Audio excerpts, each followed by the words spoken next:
Bem, agora eu gostaria de chamar o nosso segundo palestrante aqui, é o Pedro Henrique Campelo Torres, né? Pedro Torres, ele é um cientista social e planejador urbano, né?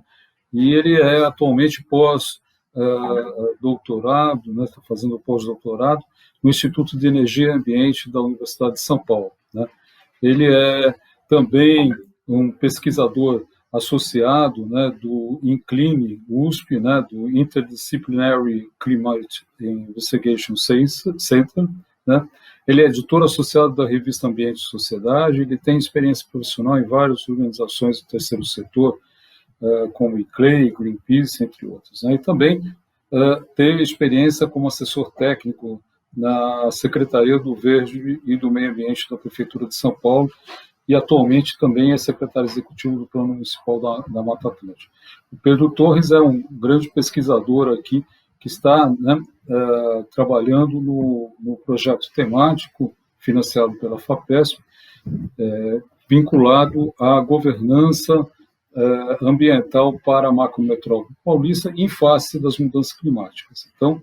gostaria de passar a palavra ao Pedro Torres para que fizesse uso da sua apresentação pelo tempo aí de 30 minutos. Pedro, por favor.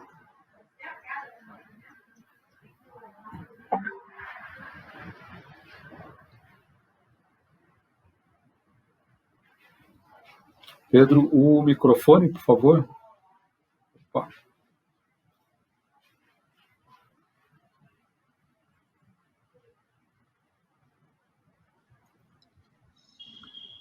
Pronto, acho que agora está ativado. Agora vai, né? Agora vai. Vamos lá, Pedro. Prazer revê-lo. Boa tarde a todas, né? Eu gostaria de começar agradecendo o convite, de estar aqui com vocês. Saúde a iniciativa do evento. Agradeço a saúde do presidente do comitê, o Mauri Polak, companheiro do nosso projeto temático, os demais colegas da mesa, o professor Francisco, o Rui Brasil, a Mara, da Sabesp. E eu vou tentar trazer aqui alguns pontos, né? Que não nos façam cair, né, no mesmo redemoinho de sempre, né, de parecer repetitivo, ao falar de governança da água, tentar trazer alguns elementos um pouco diferentes, né, fiquei muito feliz com a fala do professor Francisco, né, esses pontos finais até fazem link com um pouco que eu vou falar, a questão das cidades, que as cidades são desiguais, né, elas são heterogêneas, né, a questão da participação, a questão dos conflitos e a questão da ciência, relação ciência e tecnologia, para a gente tentar aí amenizar esses conflitos e fazer uso, né, da melhor ciência disponível, né. Então, a gente tem muitos especialistas, né, já e bons especialistas no tema, né, produzindo material e dados empíricos importantes para essas análises contemporâneas. E a ideia aqui é tentar fugir um pouco do que seria o senso comum, né, ou até o que o Pierre Bourdieu considera como senso comum acadêmico, né, para a gente agitar um pouco aqui a nossa conversa, né. Então, ontem mesmo eu acompanhei uma ótima palestra, acredito que alguns de vocês também, sobre governança de recursos hídricos, né, se eu não me engano, organizado pelo Comitê do Guandu. São tantas lives que a gente até se perde aqui, né, mas vale a pena os interessados resgatar ela ontem, né. O meu nome, como a Mauri falou, é Pedro Torres, para quem não me conhece, atualmente eu realizo estágio pós-doutoral na área de ciência ambiental, no Instituto de Energia e Ambiente da Universidade de São Paulo, parte do projeto temático Governança Ambiental na Macrometrópole Paulista face à variabilidade climática, né. Eu sou planejador urbano e cientista social e tenho experiência em projetos ligados ao terceiro setor, assim como no poder público para a área ambiental, né. Eu integro algumas redes internacionais, eu cito algumas que podem interessar os ouvintes, né, conhecer mais depois, como o Future Earth, o Earth System Governance Project, o Planners. Bom, perfeito, caí, né, enfim, quem nunca, né, nessas tantas lives aí que a gente tem participado, né, eu estava falando um pouco da minha experiência, né, e pensar um pouco o que faz, né, um cientista social empreendedor urbano no IPCC nesses debates, né, e aí foi bom também a apresentação do professor Francisco, que já indica algumas questões importantes para a gente, né, desde de 2015, né, o IPCC e outros cientistas passaram a focar, convocar, né, as ciências sociais a participar desse esforço global de entendimento sobre mudanças climáticas, né? Tem várias letters, vários artigos, né? Porque a importância disso. A gente no início teve o Rio Brasil falando de como, no início da década de 90, o tema ainda não era presente tanto na academia, nas ciências sociais isso menos ainda, né? E tanto que a gente está falando de uma coisa super recente, discussão de 2015, né? E, enfim, resposta dos cientistas sociais falando que estavam prontos a participar. E eu costumo considerar, né, o último relatório, né, o de 2018, né, o famoso Global Warming 1.5, passado 25 anos, né, da publicação do primeiro relatório do PCC, um marco, né, aí sobre o entendimento da necessidade imperativa de se refletir sobre as políticas climáticas, seu planejamento, sua governança, né. E você já está pensando, mas por que eu trouxe esse tema, né, aqui para a nossa conversa, né? Porque além de ser meu local de fala, né, trata-se de apontar para uma questão fundamental trazida sobre um desses artigos que mencionei da Nature em 2015, que é o fato de que a ciência climática ela não encontraria ou não encontrará, né, um futuro se não dialogar com a agenda da governança, que necessariamente envolve suas dimensões sociais e políticas, né?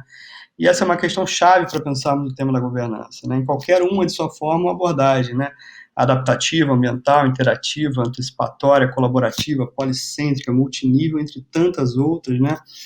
A gente vai falando e vai aparecendo uma nova, né?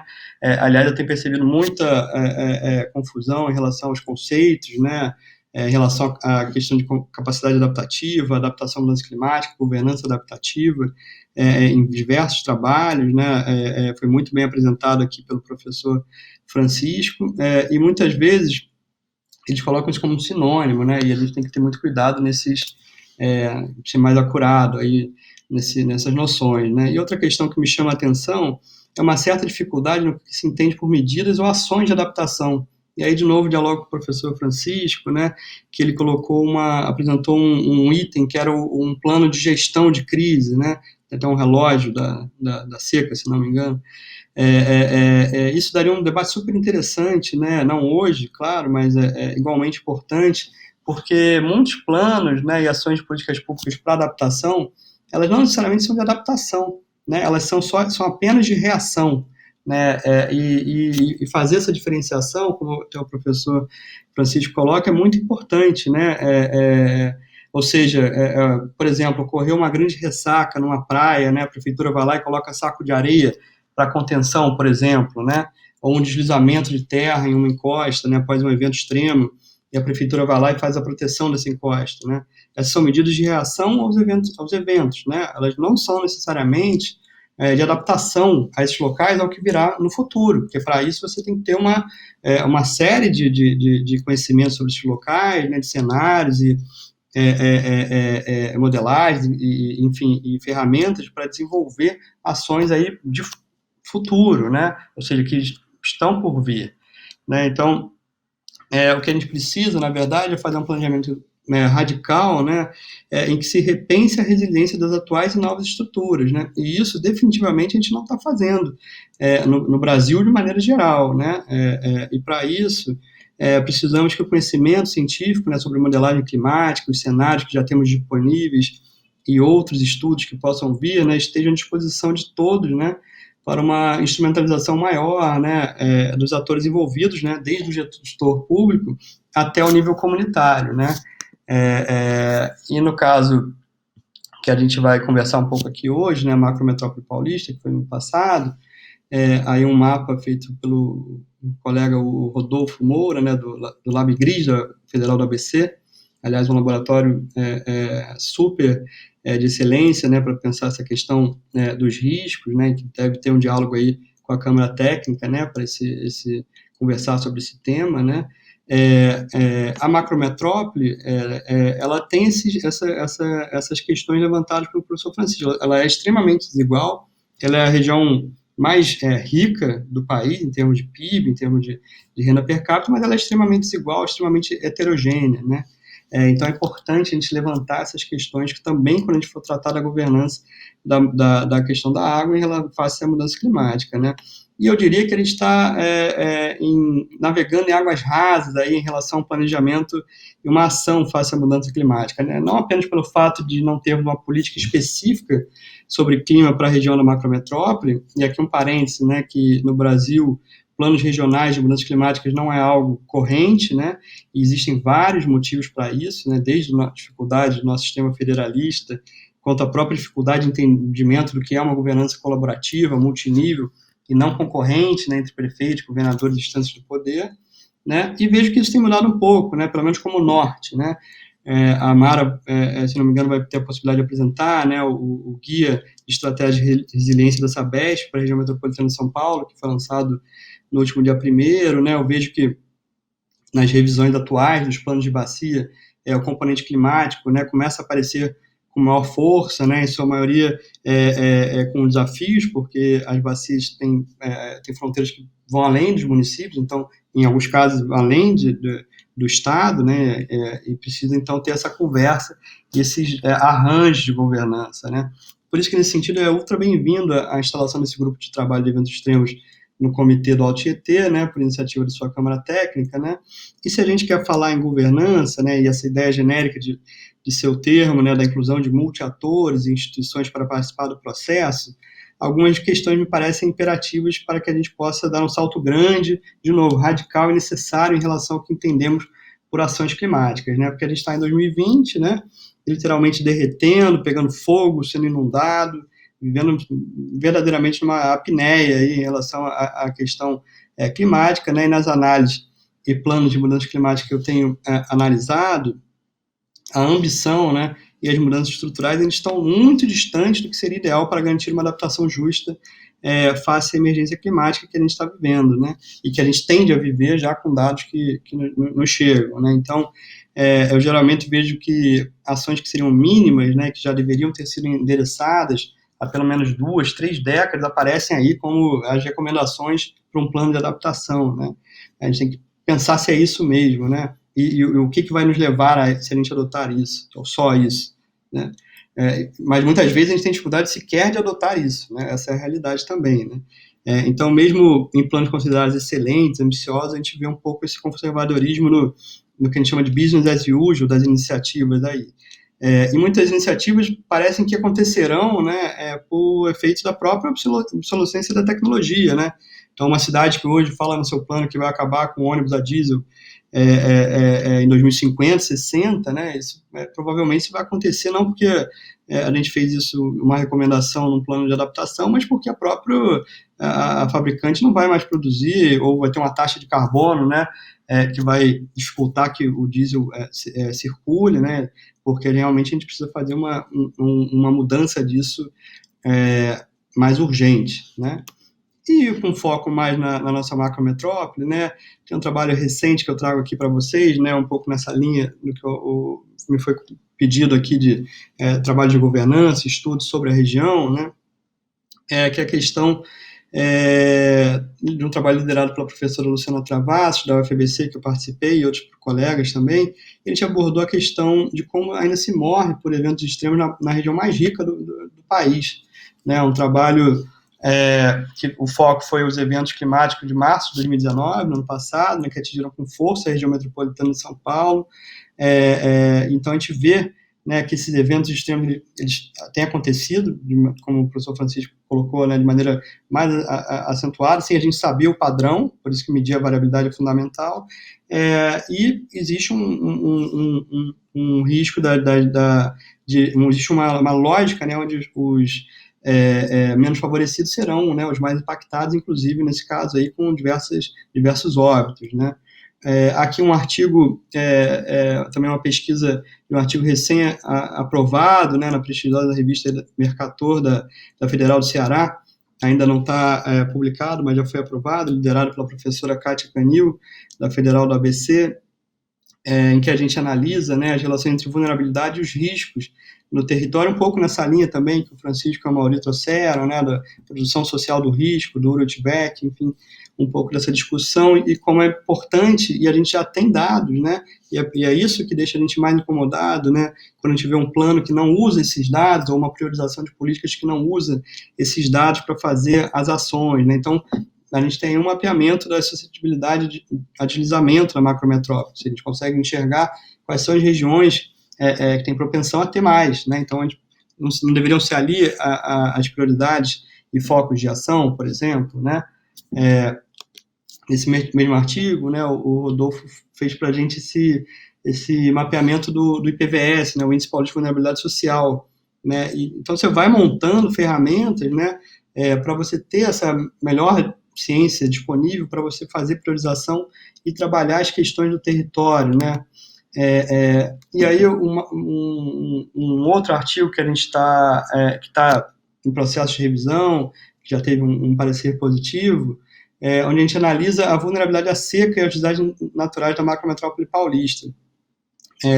O artigo ele utiliza o índice desenvolvido pelo Ministério do Meio Ambiente, né, em parceria com o WWF, para observar o território mais vulnerável da região, né,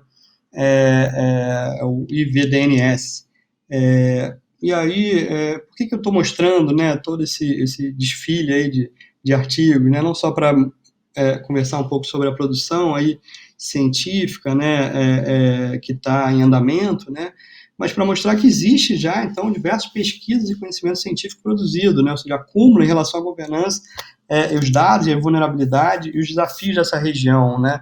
O que precisa agora é o poder público utilizar essas informações para subsidiar a tomada de decisão de um lado, e a sociedade também se instrumentalizar para cobrar isso, né, e colocar isso na mesa, né. E aí é interessante, né, voltando para esses mapas que a gente fez, nesses vários diversos artigos todos, dentro desse projeto maior, que é o projeto temático da governança ambiental, né, que ao analisar esses mapas, né, a gente percebe um certo grau de semelhança entre áreas mais vulneráveis à seca, mais suscetíveis a deslizamento e mais iguais do ponto de vista dos indicadores sociais. Ou seja, está aí, né, de maneira muito clara para o gestor quais áreas devem ser priorizadas para uma ação, né, sobretudo no momento que a gente vive de escassez de recurso, né, e necessidade de priorizar, isso é mais do que estratégico, né. Só um parênteses, foi lançado semana passada, também ajuda no debate, né, na produção de conhecimento, e encaixa também, que o professor Francisco colocou, né, do eixo do nexo de água, alimento e energia, né, a plataforma do Ministério da Ciência e Tecnologia, de adaptação, em que você pode navegar, tem uns indicadores,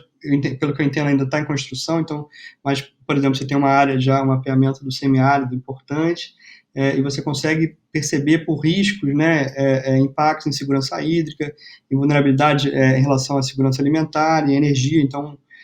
são dados e uma ciência importante, né, que cada vez mais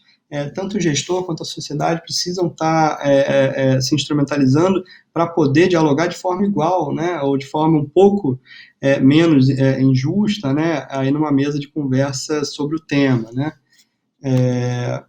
E quando eu falo que a gente está um pouco, digamos assim, né, navegando em águas rasas aí na nossa macrometrópole, né, porque o tema de um lado é que a gente sequer sabe, né, o que vai acontecer com a macrometrópole, né, após a extinção da Implaza, né,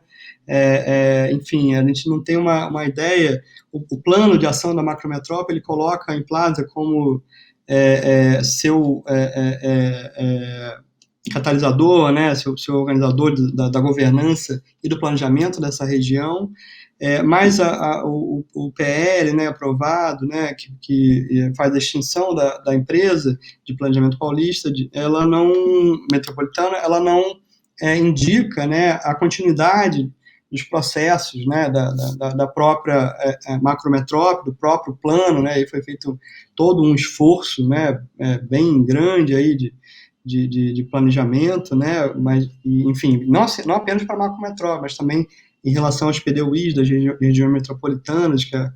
Implaza fazia, e tudo isso é importante, né, de se levar em consideração quando a gente está discutindo a questão da governança e face à mudança climática, até porque quando a gente olha o que a gente tinha, né, então estou falando que é um risco porque a gente não sabe mais qual é o futuro, mas mesmo no que a gente tinha, né, era muito frágil a menção às mudanças climáticas, né. Por exemplo, no PAN, né, eu fiz uma análise disso com um colega, Diego Braga, também da Federal do ABC, nesse livro que está disponível no site do Incline USP, gratuito, né, sobre como é que as políticas de clima, né, estão integradas, porque também tem isso, né, parece que a gente precisa, um dos preceitos, né, de uma boa governança é que você tenha também aí esses links, né, entre as políticas e planos já existentes, né, então, assim, se você vai fazer uma política para a macrometrópole, ela está dialogando com a política estadual de mudança climática, a mesma coisa quando você faz para a questão do Alto Tietê, né, é preciso entender o que são os mecanismos que envolvem isso e levar isso em consideração, né, e muito frágil, né, e eu fico pensando, né, o que a gente aprendeu, né, com a última crise de gestão hídrica, 2013, 2015, né, todo mundo lembra, né, dessas fotos, eu fico pensando que muito pouco ainda, né, se a gente pensar nos planos de ação, o Brasil colocou, né, que o plano, né, estadual de recursos está em consulta, então, assim, a sociedade precisa realmente também participar da consulta, expor, a academia está junto nesse processo, e os movimentos de base, né, e aí fica um aprendizado da crise, que eu acho interessante a gente conversar, né, e também já linkar um pouco com o que eu imagino que vai ser a apresentação da Mara, né, como falar, né, de um plano específico de uma região, né, se esses serviços, se as sociedades prestadoras, né, de serviços ecossistêmicos, como a provisão de água, por exemplo, elas estão interligadas, elas estão interconectadas, elas ultrapassam limites municipais, né, então isso é um desafio, né, como é que a gente faz isso? E a crise de 2013, 2015 mostrou um pouco isso, né, como é que esse gerenciamento dos recursos tem que estar um pouco, né, tem que estar mais interligado, né, mostrando essas interdependências, né. Era um pouco isso que eu tinha para trazer. Eu termino só fazendo algumas recomendações, né, que eu pensei assim para o comitê, sobretudo pelo fato do comitê estar inaugurando esse grupo de trabalho, né, é que, no meu entender, né, a gente tem que atacar a questão da adaptação, né, e da pobreza de uma vez só, né, eu compartilho dessa linha, né, e os índices de mapeamento de vulnerabilidade que a gente tem construído, que a ciência tem mostrado, né, apontam que realmente esse é um caminho vital, né, e que precisa ser levado em consideração, né. Do contrário, né, a gente pode estar criando mais desigualdades em nossos territórios já extremamente desiguais, ou seja, ter regiões que vão estar mais possivelmente adaptadas, né, aos impactos do que outras, né, e onde vão ser essas regiões, né, provavelmente regiões, né, de áreas mais ricas, de áreas mais desenvolvidas do Estado, né? Não é isso que a gente quer, né? Não é isso que a gente deveria querer, né? Pelo contrário, a gente quer justiça nesse território, né? A gente quer resolver o problema também da justiça, que é imensa, né? E da desigualdade. Então, nesse sentido, é fundamental colocar, por exemplo, e eu não tenho visto isso, tenho repetido isso nos diversos fóruns que eu participo, né, que é colocar a questão do direito à moradia e a questão da habitação como eixo prioritário para o ponto de partida para as ações. Isso envolve a área do Comitê do Alto Tietê, envolve outras unidades de gerenciamento de recursos hídricos, envolve áreas de manancial, envolve diversos territórios aí do país, onde esse problema precisa ser enfrentado, né? Ou seja, habitação e clima andam juntos, né? Ou seja, tem pessoas que estão ocupando, invadindo, morando, né, em áreas de manancial porque estão com déficit habitacional na cidade, né? Estão com problemas, não foram incluídos, né, no processo de produção da cidade, né, e não estão com moradia. Isso tem a ver, isso não está nos planos, né? Isso não está nos planos de adaptação, isso não está nos planos diretores, isso não está nos planos de habitação, tá certo? Então, a questão da moradia, ela é fundamental aí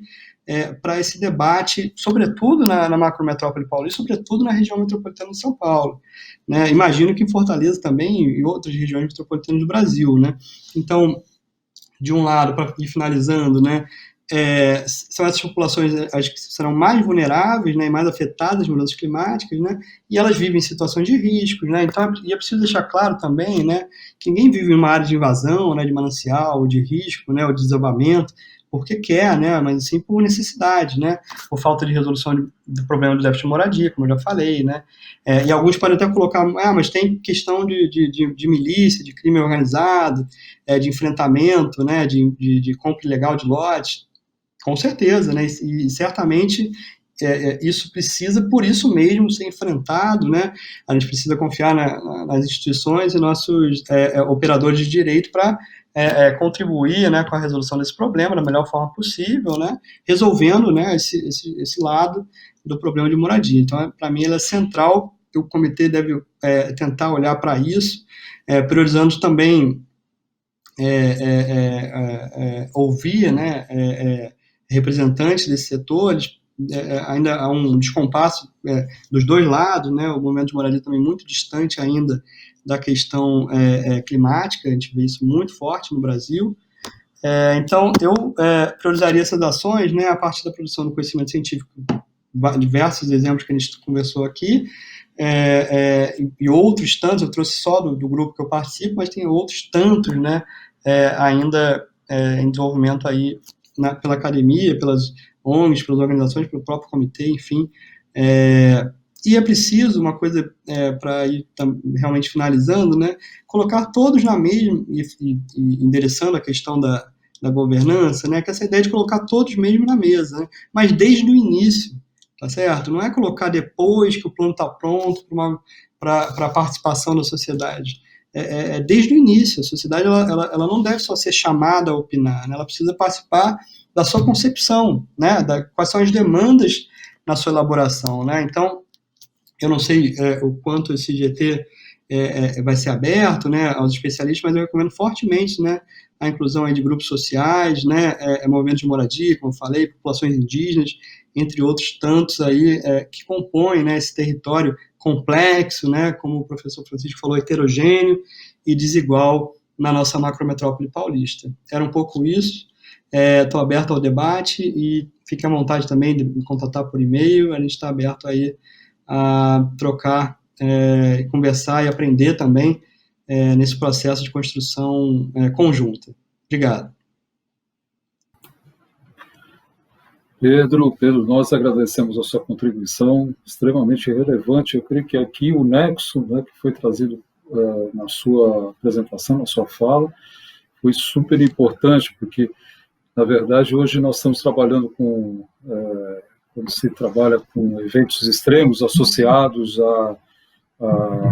água, né, nós estamos trabalhando com a redução de riscos a desastres, né? Tem um nexo muito grande, e isso não se pode fazer, no caso aqui, pelo menos, da nossa bacia do Alto Tietê, onde residem 99%, né, da população da região metropolitana de São Paulo, uma área extremamente urbanizada, conurbada. Não é possível fazer sem trazer a questão do uso, ocupação do solo e principalmente da moradia, né? Então, é importante, é fundamental a este comitê trazer para o seu cenário de discussão os movimentos de moradia, trazer a questão habitacional é essencial. Nossa dinâmica é totalmente diferente de uma bacia onde predominam atividades agropecuárias. Tá? Mas praticamente essa atividade é pouco relevante, né, dentro da nossa área, embora seja fundamental nossa preservação das áreas hoje de produção de hortaliças, né, de legumes, tal, que nós temos principalmente na região leste da bacia do Alto Tietê. E aí o que você traz é fundamental, né, a participação social desde a concepção de qualquer planejamento. Então, nós abrimos esse processo. Eu gostaria de destacar que o nosso grupo de trabalho de eventos extremos ele está constituído por ainda nós queremos que ele cresça, né? Eu tenho certeza que à medida que os trabalhos forem avançando, nós iremos incorporar outros atores nesse processo, mas hoje já existe a participação de representantes da academia, né, das universidades, e também de institutos de pesquisa. Então, é algo que começa de uma certa forma positivo. mas ainda faltam atores fundamentais, né, no nosso ver, como você colocou aqui.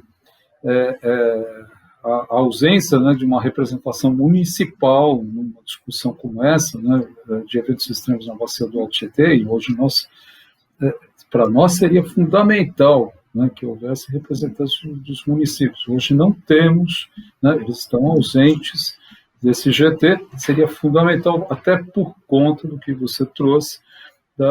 dessa dificuldade de se estabelecer uma governança colaborativa entre os vários entes federativos, entre município, Estado e União. E como você destacou, inclusive, até de um ponto de vista estadual, com o esfacelamento dessa governança metropolitana, né, via extinção da Emplase, e agora via extinção do CDHU, Empresa Metropolitana de Transportes Urbanos, ou seja, tudo aquilo que agrega a uma discussão fundamental em termos de ocupação, uso do solo, toda a questão de mobilidade, serviços urbanos, a moradia, planejamento, tudo isso está sendo colocado na lata do lixo, né, no atual momento. Né? E é fundamental, numa área, uma macrometrópole paulista, onde residem 33 milhões de pessoas, isso não é possível se imaginar que uma área como essa precisa de uma governança colaborativa e um planejamento integrado em suas políticas públicas, principalmente políticas urbanas. Né? Então, Pedro, bom, nós vamos falar um pouquinho mais, eu fiz um resumo aqui muito rápido, muito ligeiro aqui da sua fala, de alguns pontos principais, e nós vamos seguir mais adiante aqui com o debate, né, sem mais atraso, né?